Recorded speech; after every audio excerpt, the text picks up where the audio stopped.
Nesta manhã eu gostaria de falar convosco sobre um tema que alguns já me ouviram falar, particularmente o Lucas já me ouviu falar muitas vezes, e é segurança para ele, e eu não me canso de falar as mesmas coisas.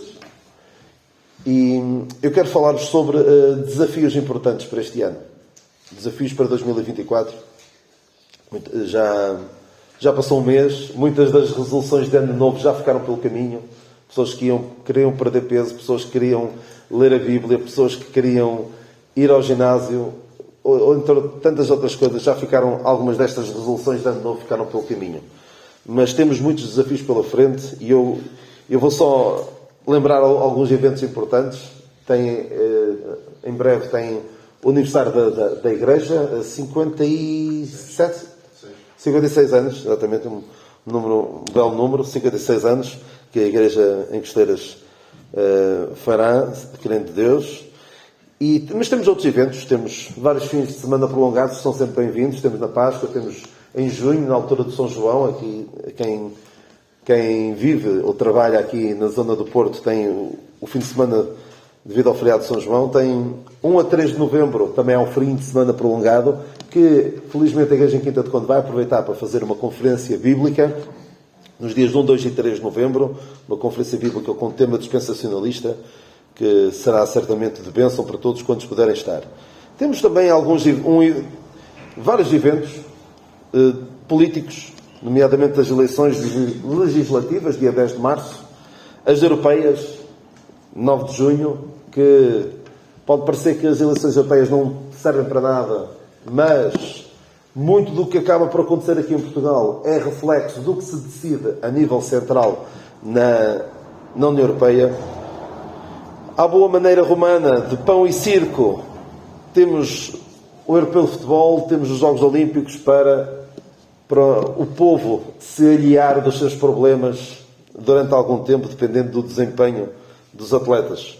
Temos também, para muita gente se entreter, particularmente eu, que gosto daquela novela americana, temos as eleições americanas, em novembro também, que vai ser um entretenimento que tem reflexos também na nossa vida, não é?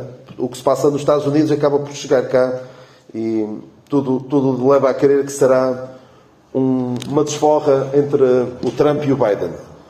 Mas nós temos então vários desafios para este 2024. Temos desafios políticos, como acabámos de ver das eleições. Temos desafios económicos, com pessoas a ter de fazer face a despesas inesperadas, menos rendimento. Agora com o IVA zero que acabou há cerca de um mês, os preços subiram ainda mais. Temos desafios sociais, também com esta questão agora dos polícias descontentes e da insegurança que nós sentimos, porque tendo uma classe como a polícia descontente, tudo é afetado. Temos também os desafios tecnológicos, temos o surgimento, o crescimento galopante da inteligência artificial, que vem facilitar muito a vida a alguns, mas também traz os seus perigos. Temos os desafios ambientais e todas as semanas vemos aqueles terroristas pelo clima, eles chamam-se ativistas, mas nós chamamos terroristas pelo clima, a infernizar a vida dos outros, supostamente porque se não fizermos nada, o mundo vai acabar. Diziam há algum tempo que o mundo ia acabar dentro de 12 anos, depois passaram-se os 12 anos, está tudo mais ou menos igual, e depois a não ser para fazer novas profecias. Temos também desafios éticos e morais. Tivemos agora recentemente aqui em Portugal a lei da eutanásia, que foi aprovada, e quem olha para outros países vê o que é que se passa lá e vê que aquilo que começa por ser só em casos muito excepcionais, muito raros, muito dramáticos, acaba por ser alargado até a crianças, adolescentes. É terrível, é terrível. Se formos ver o que é que se passa no Canadá, por exemplo, é terrível, ao ponto a que já se chegou. Temos vários desafios, e no meio de tantos desafios, eu não vos venho falar da atualidade só, quero olhar para a atualidade de uma perspectiva cristã, de uma perspectiva bíblica. No meio de tantos desafios, a nossa pergunta deve ser aquela que Pedro faz na sua segunda epístola. Ele diz assim, segunda epístola de Pedro, ele, claro, está a falar noutro contexto, segunda de Pedro 3:8. Olha, até logo a seguir àquela passagem que o Senhor virá como ladrão de noite. Segunda epístola de Pedro 3, em que fala do dia do Senhor, que é quando chegar ao fim todas as coisas aqui na terra, diz assim, segunda de Pedro 3:10. Mas o dia do Senhor virá como ladrão de noite, no qual os céus passarão com grande estrondo e os elementos ardentes se desfarão e a terra e as obras que nela há se queimarão. Havendo, pois, de perecer todas estas coisas, que pessoas nos convencerem santo trato e piedade, aguardando e apressando-nos para a vinda de Deus, em que os céus em fogo se desfarão e os elementos ardentes se fundirão. Mas nós, segundo a sua promessa, aguardamos novos céus e nova terra, em que habita a justiça. Claro que esta passagem não é dirigida diretamente a nós. Isto era a esperança terrena. Mas nós, que sabemos como é que as coisas são, do ponto de vista bíblico, que pessoas nos convencer. Não vamos, perante todas estas situações que estão a acontecer, meter o cristianismo na gaveta, fazer de conta que não somos crentes. Não deve ser essa a nossa postura. Então eu elenquei aqui 7 desafios, que é um número bonito, um número da perfeição, mas não é um número muito bom para quem tem pouco tempo para falar. Mas vou tentar dizer as coisas o mais brevemente possível. Temos o primeiro desafio. Eu vou citar várias passagens, eu peço-vos desculpa, só uma passagem ou outra que vamos ter tempo para ler, outras eu vou só dizer o mais rápido que puder, mas de forma que seja claro para todos. O primeiro desafio são as eleições e política. Nós, alguns que são completamente contra o crente estar na política, ou até votar, eu não vejo as coisas dessa maneira, porque diz assim, Paulo diz aos Romanos 13, toda a alma esteja sujeita às potestades ou às autoridades superiores. Paulo diz a Timóteo que nós devemos fazer orações pelos que estão em eminência para que tenhamos uma vida quieta e sossegada. E diz Pedro, sujeitai-vos, pois, a toda a ordenação por amor do Senhor. Ou seja, alguns de Bíblia na mão dizem nós não temos que dever autoridade, não temos de nos sujeitar à autoridade humana. A nossa autoridade é Deus. É uma visão pouco anárquica, porque nós devemos obedecer às autoridades. Exceto quando nos mandam fazer algo que é contrário ao que a palavra de Deus diz. Há um provérbio que diz assim, quando os justos se engrandecem, o povo se alegra, mas quando o ímpio domina, o povo suspira. Quando os justos estão em lugares de poder, o povo se alegra.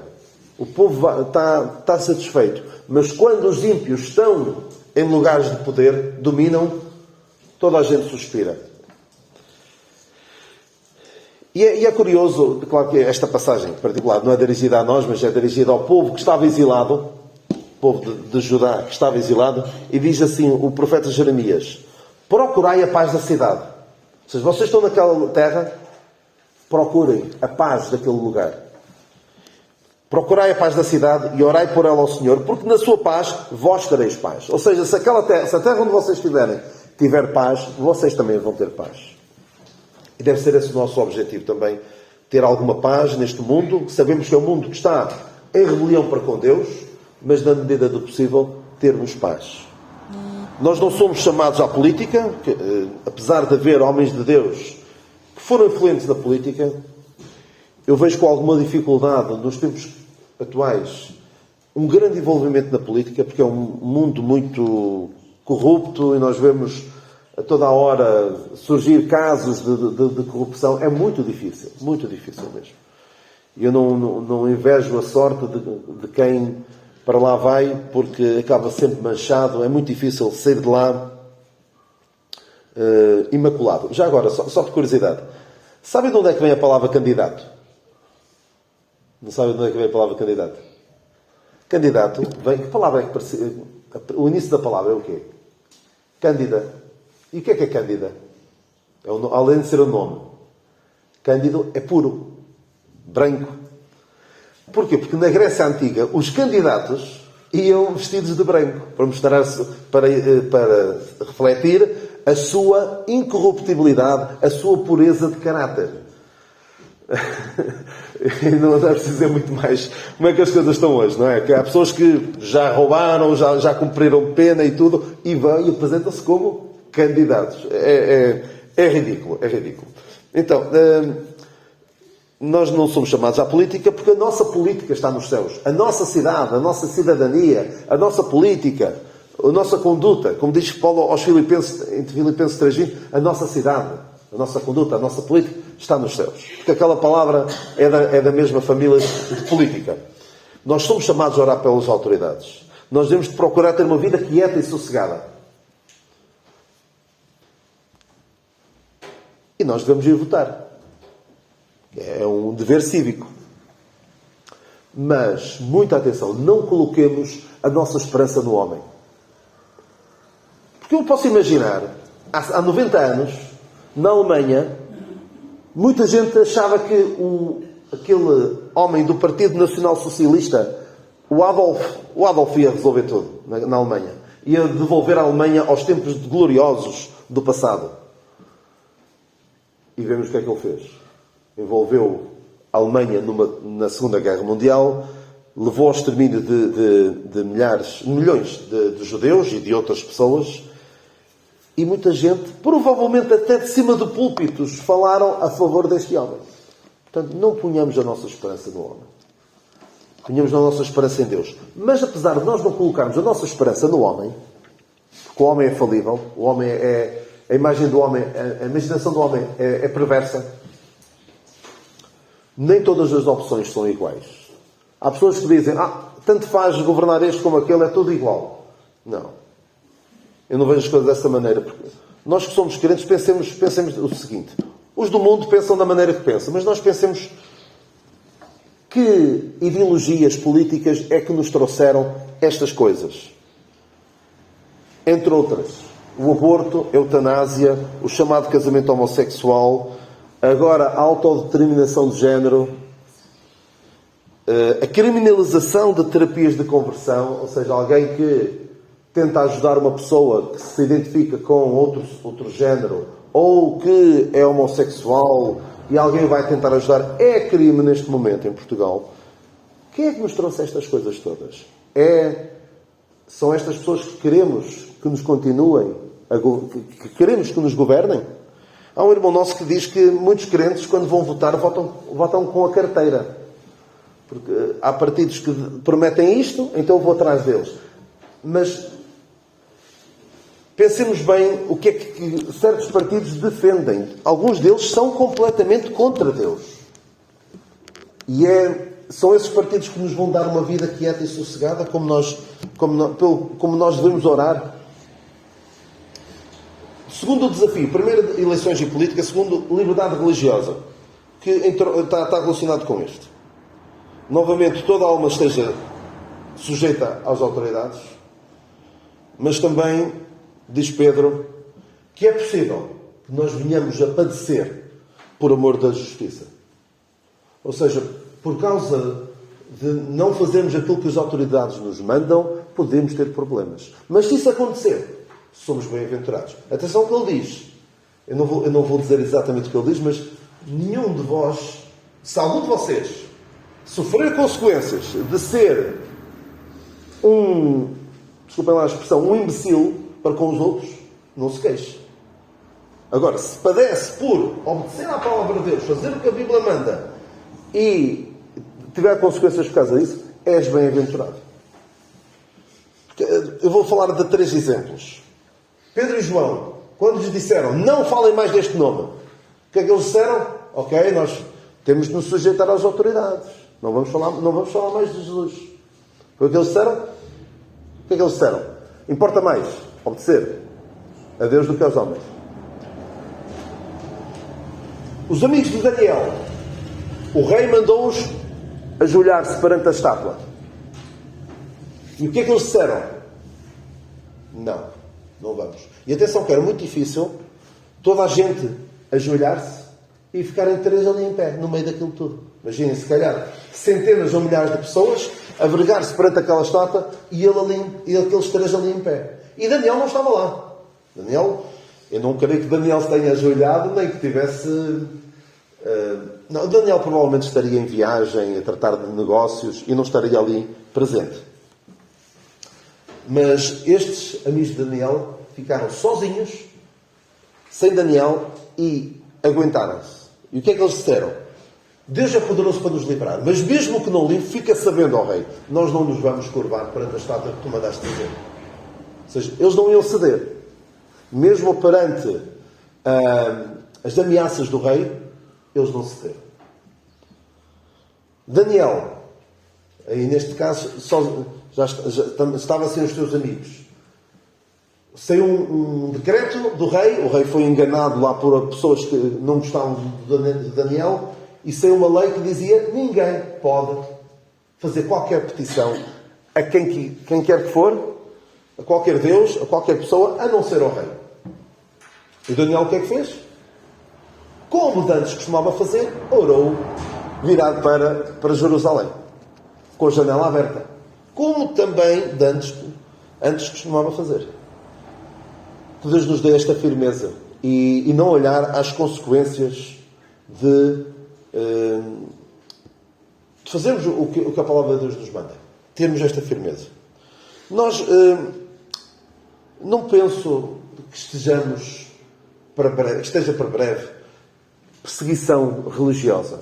Provavelmente o irmão Pires e a irmã Patrícia e talvez outros irmãos tenham presenciado ou tenham vivido situações em que viram a sua integridade física colocada em causa por causa de se reunirem aqui ou noutros lugares. Era difícil. Havia perseguição. Hoje em dia não há. Desta forma. E não creio que esteja para breve a haver. Mas pode haver situações, e já têm acontecido situações, em que nós podemos ser confrontados com ou permaneço firme nas minhas convicções à luz da palavra de Deus e sofro as consequências, ou cedo e não tenho problemas nenhuns. Tem havido pessoas que não aceitam, por exemplo, o simples facto de não aceitarem tratar, isto é factual. Um professor, isto já aconteceu várias vezes, um professor que tem um aluno que de um ano para o outro decide ser aluna, decide ser uma menina. E ele, por causa da sua consciência cristã, não quer ser desagradável com aquela pessoa que está ali num drama interno intenso. Diz que eu não vou ceder a este capricho. No fundo é um capricho. E não vou violar a minha consciência de tratar alguém por aquilo que não é. E têm sido despedidas pessoas, processos disciplinares, despedimentos, por causa disso. Podem dizer, eu podia ter... Qual é o problema? Eu respeito muito as pessoas que fazem isto por esta convicção. Por terem convicções. Agora, se é alguém que vai gozar com aquelas pessoas, alguém que maltrata deliberadamente alguém que está nessa situação, isso aí já não tem respeito nenhum. Agora, há situações em que nós possamos ser obrigados a colocar o cristianismo na gaveta. Ora, nesta situação, faz-te conta que eu nem sou crente, eu vou com a onda para não arranjar problemas. Podemos ser confrontados com isto. Política, liberdade religiosa, ideologia de género, está em todo lado, nas escolas, na televisão. O que é isto da ideologia de género? Não temos tempo para falar disto a fundo, obviamente, mas são ideias sem qualquer base científica, mas que é apresentado como ciência. É o último grito da ciência. Há um consenso científico sobre isto, de que o homem e mulher é maleável e cada um é aquilo que bem entende e toda a gente tem de aceder aos desejos de cada um. É tudo em nome da tolerância, da inclusão, da empatia. Mas sabe uma coisa, essa empatia termina quando alguém diz: olha, tudo bem? Como dizem os ingleses, you do you, I do me. Né? Tu fazes a tua maneira, eu faço a minha maneira. mas eu não vou embarcar nisso. Não tem hipótese. Isto é uma ditadura, é a tirania da minoria. E isto está presente nas séries, nos cinemas. Tem como alvo desvirtuar a sexualidade. O sexo foi algo que Deus criou para o nosso prazer e para a nossa procriação. E estão a desvirtuar tudo. O alvo é destruir a família. E estão a conseguir. Séries, cinema, livros, alguns deles até nas escolas, nas mãos das crianças, pessoas os influencers nas redes sociais e não só, na televisão, tudo está a promover esta agenda diabólica. E o objetivo é acabar com as distinções entre homem e mulher. Aquelas verdades tão simples que nós vemos logo em Gênesis 1, em Gênesis 1 e em Gênesis 2, macho e fêmea os criou. Deixará o homem ser pai e sua mãe.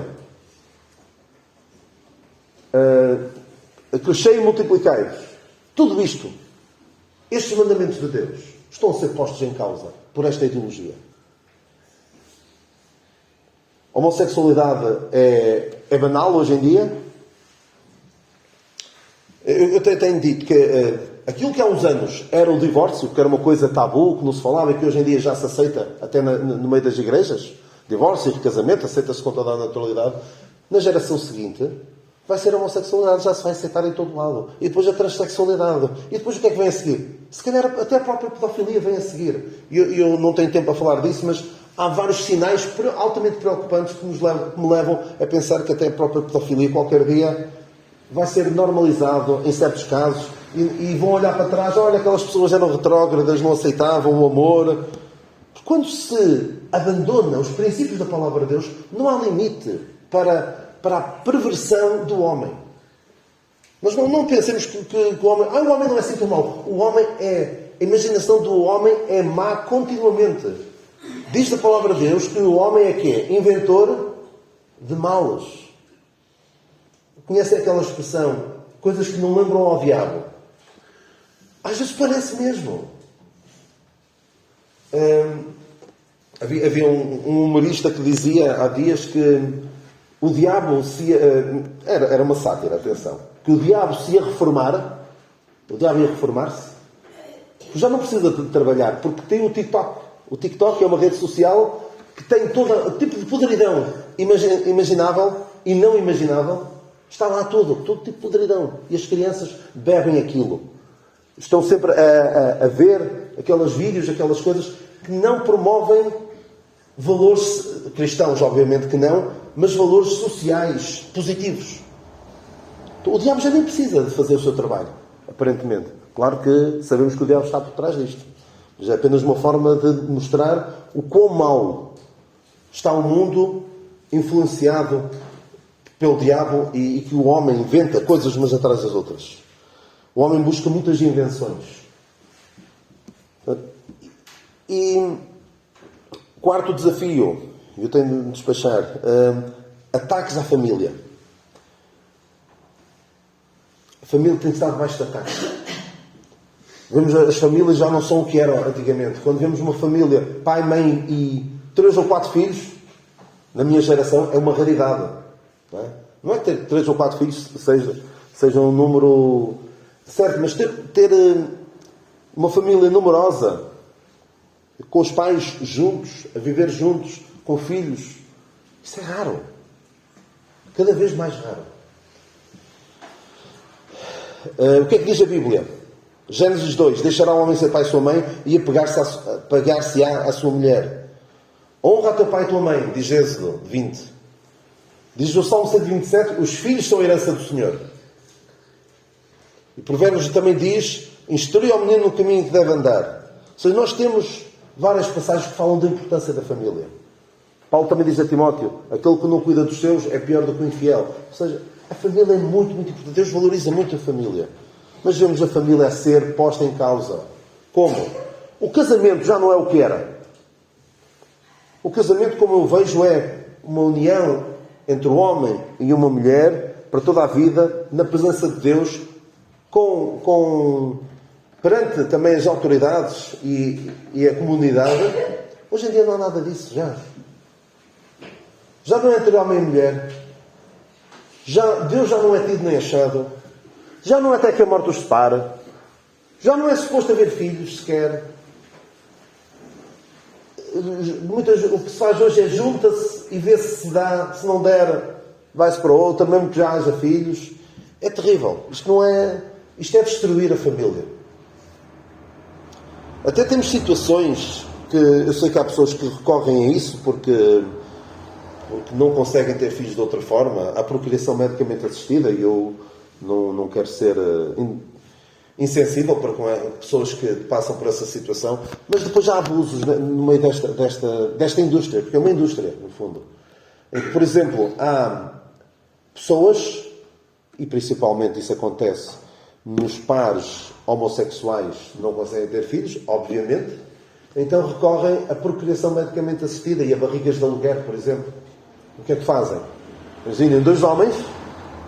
Olha, o Cristiano Ronaldo também já fez isso. Não é? O primeiro filho que ele teve, o que é que ele fez? Arranjou uma mulher que tivesse um filho com ele, fertilização in vitro, penso eu. Ou seja, aquela criança foi criada com o propósito inicial de quê? De retirar a sua mãe biológica. Isto é perverso. Eu sei que há crianças que vivem sem os pais, porque os pais partiram, ou por outras razões. Mas não é este o propósito de Deus. E o homem põe-se a querer fazer o papel de Deus e nunca dá bom resultado. Para além de todas as questões associadas a embriões que são criados e depois são descartados, são vidas humanas que já ali estão e depois já não dá jeito isto. Eu já vi um caso, um par de homossexuais que estavam todos contentes porque arranjaram uma barriga de aluguer, arranjaram uma pessoa que doou óvulos e já tinham 7 embriões. Estavam todos contentes, já tinham 7 embriões. O que é que acontecia àqueles 7 embriões?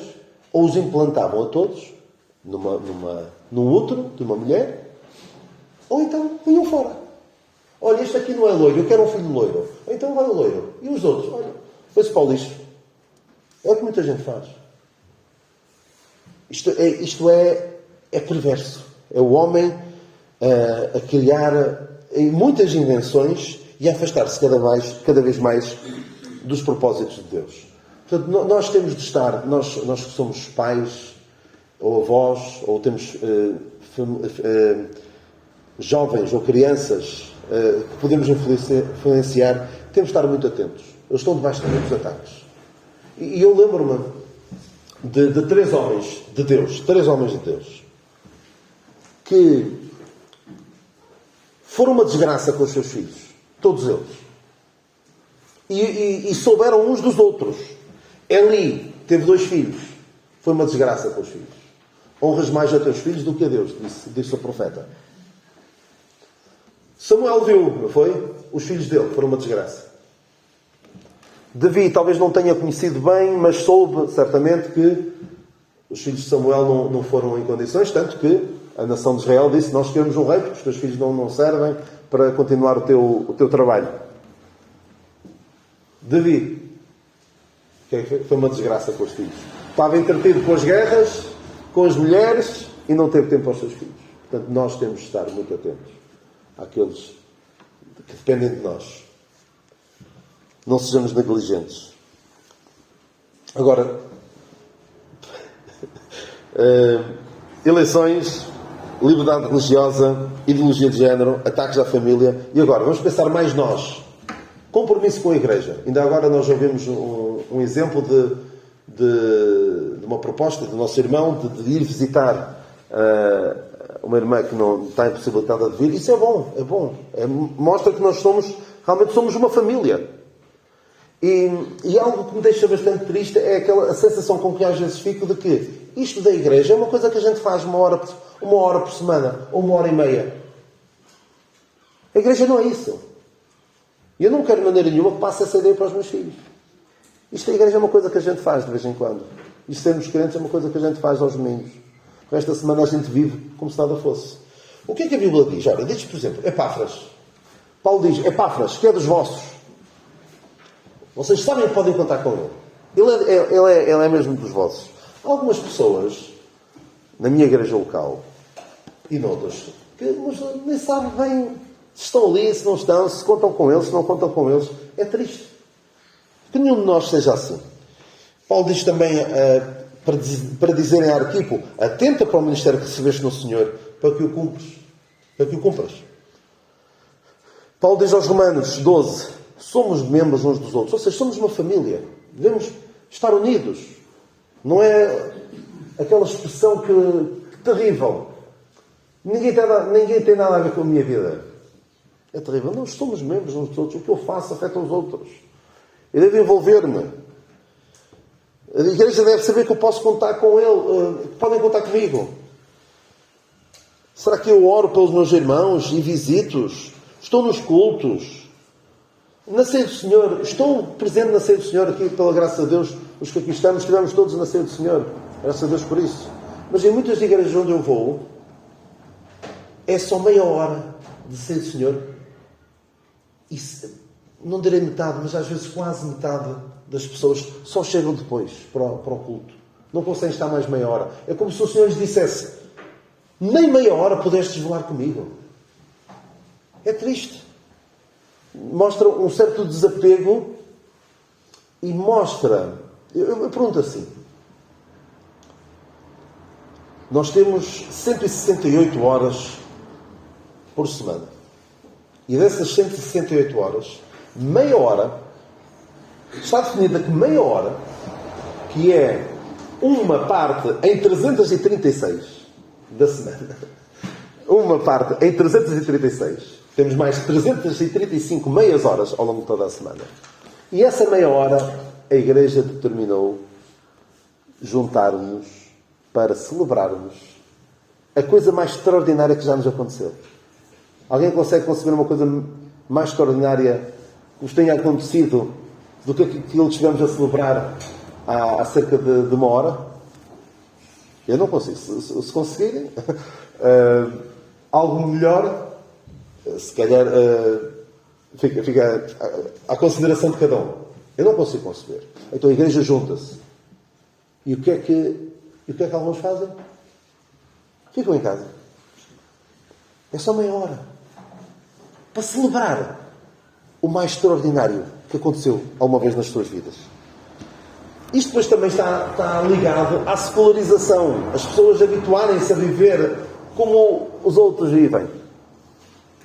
Porque o apóstolo Paulo diz que nós não nos devemos conformar com este mundo. O apóstolo Paulo também diz que nós somos um povo seu, especial, zeloso de boas obras. Mas sabem o que é que a nação de Israel disse?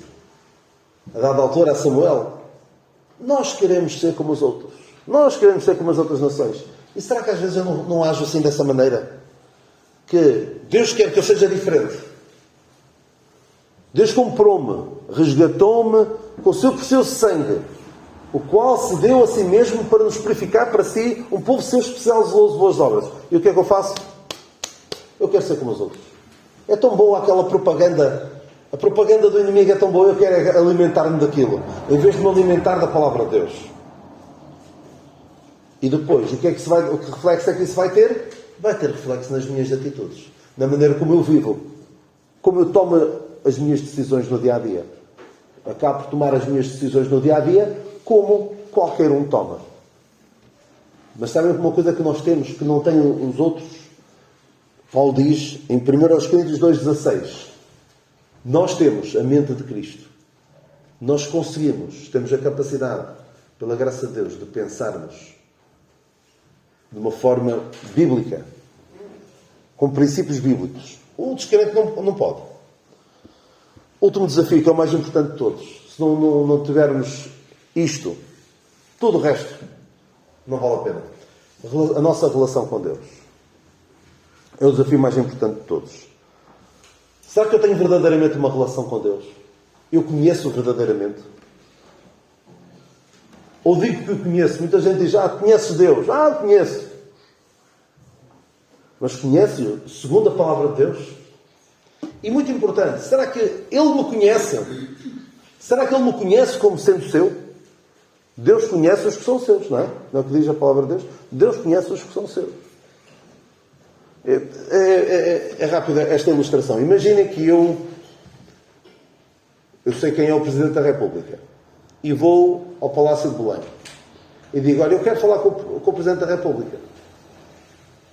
E perguntam-me na entrada, eu sei que as coisas não são bem assim, mas estou só a fazer uma analogia, uma comparação. Eu chego lá e digo, eu quero falar com o Presidente. Olha, tem hora marcada? Não, não tenho. Então não pode ser isto, não é assim à vontade de cada um, senão toda a gente vinha aqui, toda a gente quer tirar selfies com ele, vinha cá, tirava, e ele não fazia outra vida. Não pode ser, isto tem de haver, há regras. E enquanto eu estava ali a tentar ver se conseguia entrar, o Presidente está ali a passear no jardim e vê-me e diz, olha Daniel, estás bom? Olha, deixa-no entrar, podem deixá-lo entrar, porque eu conheço. Eu estava a dizer à guarda, eu conheço. Está bem, você conhece, toda a gente conhece. Mas no momento em que o Presidente diz, eu conheço-te, podes entrar, faz toda a diferença. Porque muita gente diz que conhece Deus. Mas Deus não os conhece. Deus um dia vai ter de dizer, nunca vos conheci. Mesmo a pessoas que pensam que conheciam a Deus. Portanto, é muito importante nós conhecê-lo segundo o que a palavra de Deus diz. E como? Apropriando-nos da sua maior dádiva. A salvação que Ele nos oferece por meio do Senhor Jesus Cristo. E agora, nós que já conhecemos o Senhor, o que é que devemos fazer? Continuar a conhecer o Senhor. Conheçamos e prossigamos em conhecer ao Senhor. Diz Oséias 6.3. E como é que nós podemos fazê-lo? Será que agora, neste ano de 2024, vamos passar mais tempo em oração? Vamos ler e meditar mais na sua palavra? Vamos ler a Bíblia num ano?